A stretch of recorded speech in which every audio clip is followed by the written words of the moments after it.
Assalamualaikum warahmatullahi wabarakatuh. Kami dari kelompok 9 akan mempresentasikan hasil kerja dari kelompok kami dengan tema Randik Short. Sebelumnya perkenalkan, nama saya Dwi Oktaviani dan teman saya Rina Afifa Pramadita Dan saya Putri Dwi Anggraini. dan yang satunya lagi yakni Rizka Devina Azaria. Randik Short merupakan metode sorting yang ajaib yang mana mengatur pengurutan nilai tanpa melakukan beberapa perbandingan pada data yang dimasukkan. Secara harfiah, radix dapat diartikan sebagai posisi dalam angka. Pada sistem desimal, radix adalah digit dalam angka desimal. Seperti contoh, angka 42 mempunyai dua digit yaitu 4 dan 2. Radix Short memperoleh namanya dari digit-digit tersebut karena metode ini pertama kalinya mengurutkan nilai-nilai input berdasarkan radix pertamanya. Lalu pengurutannya dilakukan berdasarkan radix keduanya, begitu juga seterusnya. Implementasi Radix Short. Radix Short merupakan algoritma pengurutan yang cepat, mudah, dan sangat efektif. Namun, banyak orang yang berpikir bahwa algoritma ini memiliki banyak batasan di mana untuk kasus-kasus tertentu tidak dapat dilakukan dengan algoritma ini, seperti pengurutan bilangan pecahan, bilangan negatif, adanya kompleksitas bit dan word, dan pengurutan pada multiple case. Radix Short hanya bisa digunakan pada bilangan integer.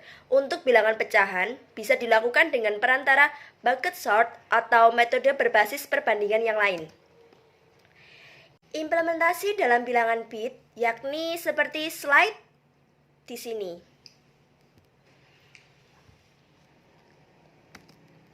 Lalu muncul permasalahan yang lain yaitu bagaimana bila kita memperluas proses dengan tujuan untuk mengurutkan tidak hanya bilangan bit namun juga word, the words, atau bahkan string karakter.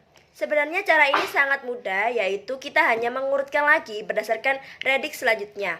Panggil kembali yang berlaku sebagai bit dalam bilangan. Radix pertama adalah LSB, Least Significant Bit, dan radix yang terakhir adalah MSB, Most Significant Bit. Di antara keduanya, kita lakukan semua pas yang dibutuhkan. Pas yang kedua tidak akan merusak apa yang telah dilakukan pada tahap pertama karena metode sorting bersifat stabil. Implementasi dalam bilangan desimal 4. Misalkan di dalam list terkandung 5 bilangan yaitu 523, 153, 088, 554, dan 235. Tahap-tahap pengurutannya adalah sebagai berikut. Kita memulai dengan mengurutkan digit terakhir dari bilangan. Digit yang dicetak merah menunjukkan digit mana yang sedang berjalan dalam proses pengurutan. Peruntutan dilakukan dari digit terakhir sampai pada digit pertama. Kemudian dapat dilihat hasilnya yaitu pada tahap 4 bahwa list tersebut sudah terurut. Dalam contoh yang lain yaitu kita gunakan kunci biner dari list yang berisi bilangan 51, 41, 19, 6, 48, 25, dan 23. Tahap-tahap pengurutannya adalah sebagai berikut, yakni yang ada di slide ini. Ada dua tabel. Dan ini dapat dilihat bahwa hasil terakhir merupakan list dari bilangan-bilangan yang telah terurut. Selanjutnya yakni kesimpulan. Radix Short merupakan teknik algoritma pengurutan yang banyak mengandung konferensi sebagaimana yang diketahui banyak orang bahwa kemampuannya terbatas pada bilangan integer. Namun, seiring dengan eksplorasi yang dilakukan, ternyata Radix Short juga bisa digunakan untuk mengurutkan bilangan pecahan, bahkan pecahan negatif. Metode ini men-scanning dikit-dikit pada suatu bilangan yang diurut dari digit terakhir hingga digit pertama. Tetapi bukan masalah untuk mengatasi bilangan pecahan yaitu dengan mempresentasikan bilangan tersebut ke dalam representasi biner atau hexa yang memiliki konfigurasi tertentu dalam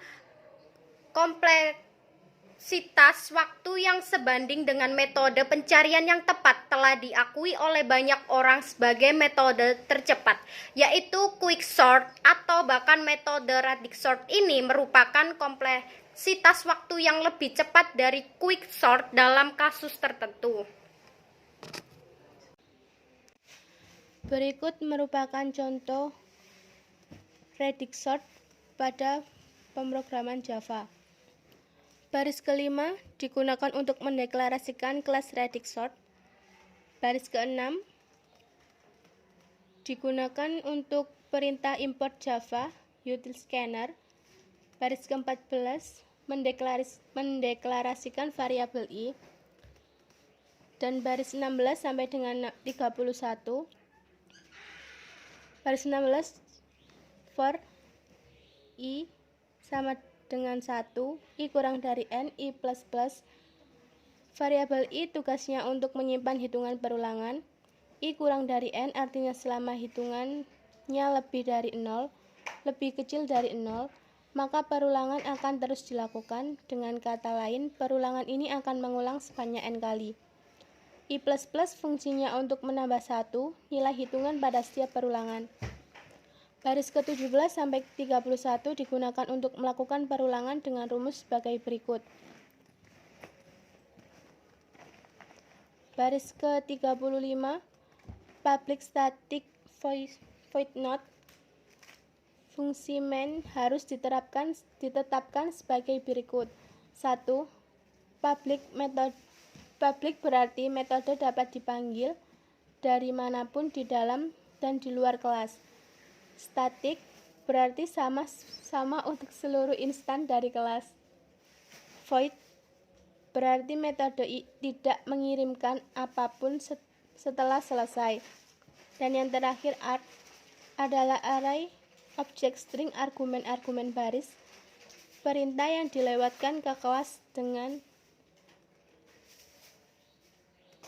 kelas yang dieksekusi.